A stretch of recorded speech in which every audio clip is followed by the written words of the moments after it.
All right, hello wine drinking people. Back with more of what I've had to drink yesterday. And man, we don't usually do events on Monday night, so I apologize to all you people like me that have kids at home, and it's taco night for us on Monday night. But hey, the Mai Kai is on my way home, so Armando Fumanelli, we had him in to do a dinner, one of the top producers in the Veneto, the largest landholder here, which a lot of people don't realize how big the holdings are this family has.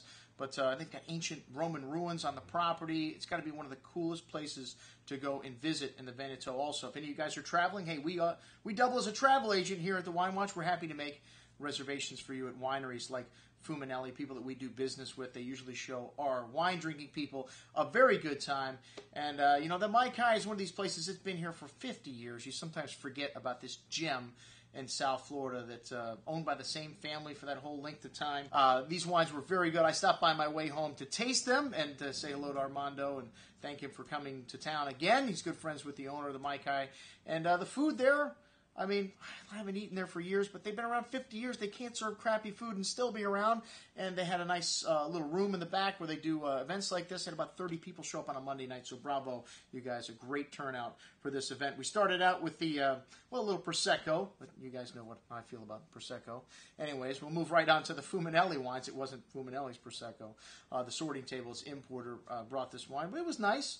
I would have to say the Terso was my biggest surprise of the night because I hadn't had this wine before. And it's a blend of Garganega and Trebbiano, which kind of interesting blend here. But this is the 2005 vintage, which is the current release. I can't believe this wine was so fresh. They do a little special technique with this. They dry 30% of the grapes, and that's probably what gives this wine the richness that it has. This has this lovely bouquet of flowers and kind of dried pears and apples, kind of candied a bit also, but a little hint of spice in there too. And they used large tonneau, so it could be coming from the oak.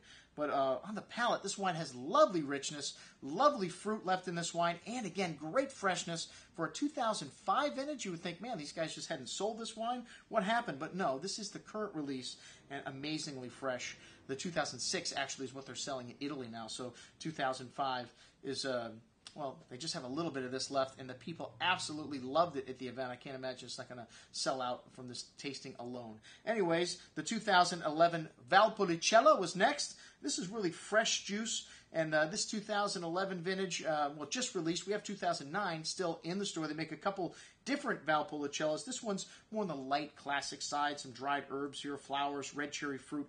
Really pretty wine. All estate bottle, like everything is here. Like I said, they only use about 45% of their fruit. They sell the rest of it off.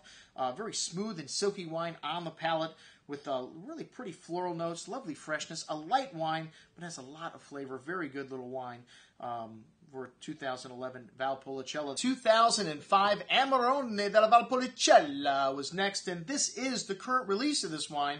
Well, the 2006 is on its way in, but some people are already on to 2008. These guys actually hold their wine back, and they age their wine for a long time in barrique, which is something that they do at Quintarelli. They keep their wine sometimes 5, 7, 10 years in barrique, which is definitely old school. This 2005 had a lovely aroma, kind of dark cocoa spice, dried meats, dried plum and cherry fruits, sweet tobacco, really round and smooth texture on the tongue. One of the things I love about Amarone, when they dry the grapes, it seems to do something to the tannins to make the wine more drinkable, even while they're young. But this wine's got some age to it, another reason why it is so drinkable. But still, lovely freshness on the finish, even though this wine has some residual sugar in it. Most Amarones do, and sweet, rich fruit, but still lovely acidity, cleaning things up on the finish. An excellent bottle of Amarone. And then the big boy, the Octavius. This is 2005 vintage Octavius. Hey, when we like a wine, we buy it in all different sizes. We still have the 2003 vintage. This wine spends 5 years in tonneau. That's a little larger than the barriques. And it's got 28 grams of residual sugar. Hoo-wah! Another producer that makes wine like this is the great Giuseppe Quintarelli, or the late great Giuseppe Quintarelli. But really lovely bouquet here. Dried flowers, dried fruits, plums, cherries, a host of exotic spices, some dried meats coming through here as well, brown spice, but lovely smooth and lush tannins on the palate here. Lovely richness, lovely fruit, and a long finish. How many times did I say lovely there? I don't know. This wine is delicious. One of my favorite Amarones, the Octavius, and still not quite as expensive as Quintarelli. All right, well, check it out. Everything that I had to drink with the Armando Fumanelli. I'm your host, Andrew Lamposoni, signing off for the Wine Watch, saying, remember, always drink the good stuff first.